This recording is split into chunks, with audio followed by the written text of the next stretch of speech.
Wito wangu kwa watu wote ni kwamba maonesho haya yanaendelea hapa katika viwanja hivi hapa Dodoma. Watumishi wamejipanga kuweza vyema maeneo ambayo wanafanyia kazi, kutia shime watu wote ambao bado hawajafika tafadhali waweze kufika kwa manda haya kuweza kujionea na kusikiliza pia na kujifunza mengi sana. Mimi kwa muda ambao nimetembea hapa nafikiri kuliko dakika 90 nimeweza kujifunza mengi sana kupitia wizara ya nchi ambapo mimi nipo, lakini vilevile kupitia wizara ya katiba na sheria, kupitia maeneo yetu ya bunge la Jamhuri ya Muungano wa Tanzania, kupitia TBC pamoja na wizara ya habari, sanaa na michezo kwa ujumla. Lakini pia nimeweza kuona kwamba kuna mwamko mkubwa sana wa watu kuweza kutaka kujifunza, kwa sababu watu wanaotaka kujifunza wapo, basi wanaotoa elimu hiyo pia nao wapo kuweza kuhakikisha kwamba kila mtu anapata ambacho alikuwa hakijui. Kwa hiyo nionyesha kwamba unapokuja hapa hautarudi jinsi ambavyo ulikuja.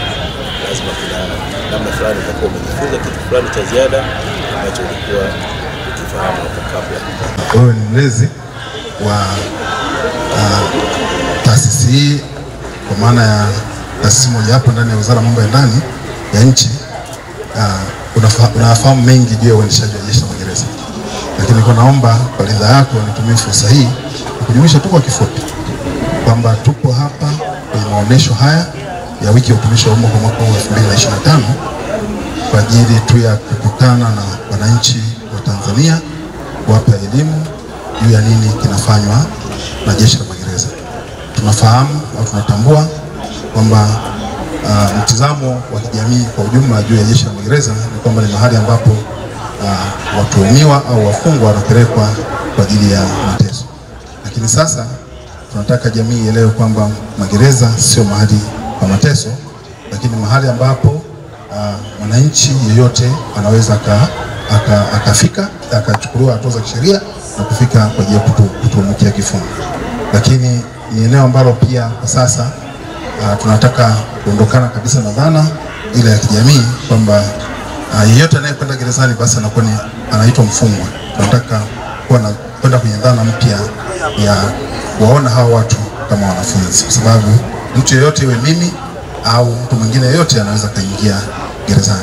Kwa hiyo kwa ujumla wake, pamoja na jukumu kubwa la Jeshi la Magereza kupokea, kuhifadhi, kuwalinda na kuwatunza pamoja na kuwarekebisha wafungwa au wanafunzi ambao ndio dhana tunakwenda nao sasa, pia tuna shughuli mbalimbali ambazo zinafanywa na wanafunzi wetu ili kusudi mara baada ya kuhitimu waweze kuwa raia wema, wana jambo la msingi la kuifanya. Kwa hiyo kimsingi ndicho tunachokitoa, ndio elimu tunayotoa kwa wananchi ambao wanatembelea banda hili kwa mwaka huu, kwa kuonyesha kazi za mikono zinazofanywa na wafungwa au wanafunzi ambao wanakuwa wamefundishwa na walimu wao ambao ni maafisa na askari wa Jeshi la Magereza. Lakini kwa mwaka huu kipekee kabisa, Mheshimiwa Naibu Katibu Mkuu, tumekuja na timu mojawapo aliyetimu gereza Isanga, ambaye aliingia gerezani akiwa hana ujuzi wowote, lakini mpaka anatoka gerezani aliweza kutoka na ujuzi wa ujenzi wa septic tanks za majumba ambazo hazijai maji milele, na ndio kazi ambayo baada ya kuhitimu mafunzo yake ndizo zinazomwendeshea maisha kwa kumpa kipato kwenye familia yake. Ameweza kusomesha watoto, pia kutunza familia yake, na hapa tunaye ili kusudi basi jamii iweze kumuona na kupata maelezo kutoka kwake kwa moja ili waweze kuona hali halisi nini tunakifanya katika Jeshi la Magereza kwenye eneo la ujenzi, kilimo, mifugo. Lakini sasa hivi pia tumekwenda mbali zaidi kwamba wanaoingia ndani ya magereza pia wanatoka na taaluma mbalimbali.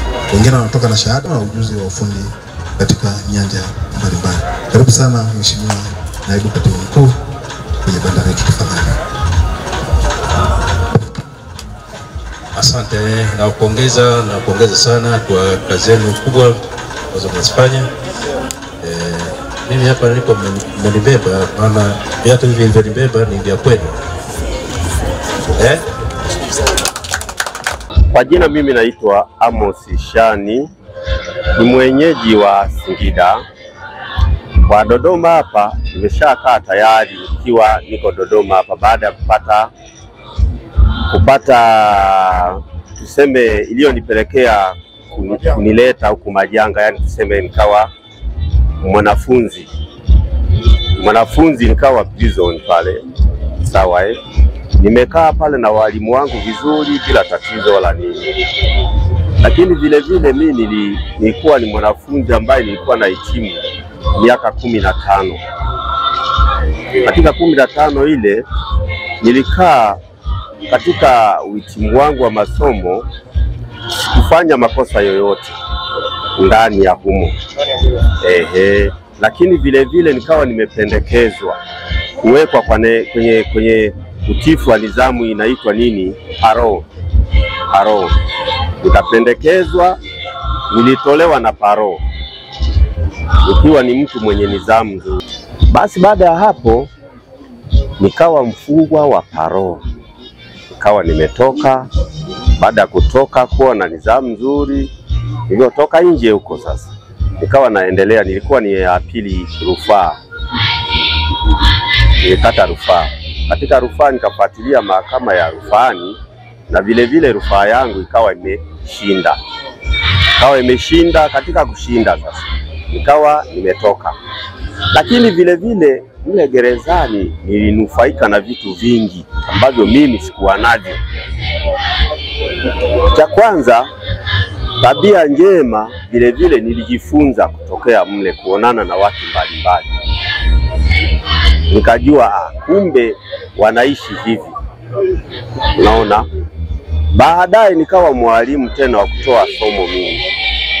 Kwa mtu yoyote atakapokuja mle nampokea na wapa somo.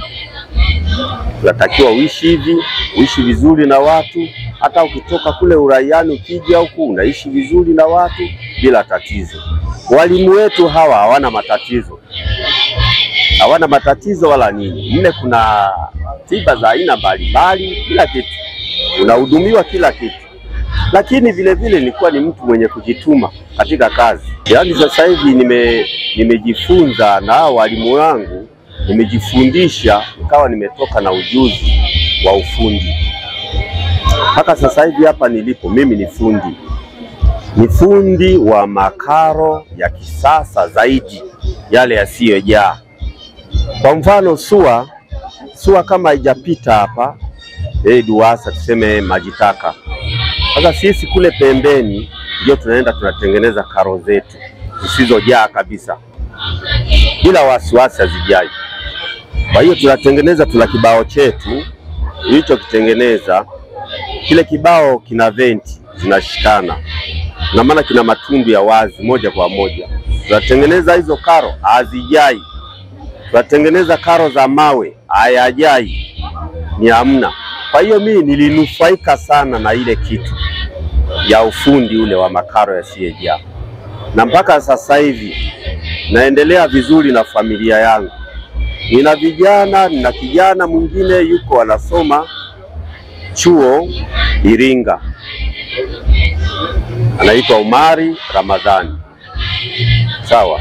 Kwa hiyo nimenufaika vizuri tu bila tatizo, na mpaka sasa hivi hata kwa umma na wafundisha kwa umma. Nimetoka na ujuzi na nina kikundi changu cha ufundi ule wa makaro yasiyojaa ya kisasa zaidi. Tunaendelea na kazi hiyo. Na vijana 6 naendelea nao, nazidi kuwapa hii elimu, na wale vile vile wameshakuwa ni walimu. Vile vile kwa upande wa serikali nako tukienda tukinunua simenti, tunaacha pato la serikali. Tunanunua simenti, tunanunua nondo, tunaacha pato serikalini.